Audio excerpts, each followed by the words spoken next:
எந்த நாவையும் நீ குற்றப்படுத்துவாய். இது கர்த்தருடைய ஊழியக்காரரின் சுதந்திரமும் என்னால் உண்டான அவளுடைய நீதியுமாய் இருக்கிறது என்று கர்த்தர் சொல்கிறார். வேதம் சொல்கிறபடி, இமைப்பொழுது உன்னை கைவிட்டேன், ஆனாலும் உருக்கமான இரக்கங்களால் உன்னை சேர்த்து கொள்வேன்.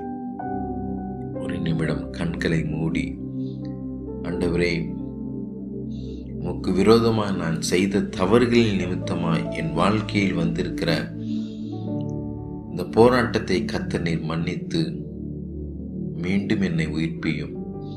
என் வாழ்க்கையில் இருக்கிற எல்லா விதமான சத்துருவின் கிரியைகளையும் கர்த்தர் அழித்து எனக்கு விரோதமாய் எழுப்பப்பட்டிருக்கிற எல்லா போராட்டங்களும் மாற கர்த்தர் எனக்கு உதவி செய்யுங்கப்பா என்று கண்ணீரோடு கூட ஜெபித்து கொண்டிருக்கிற ஒவ்வொரு தேவ பிள்ளைகள் மேல் இருக்கிற நுகங்களை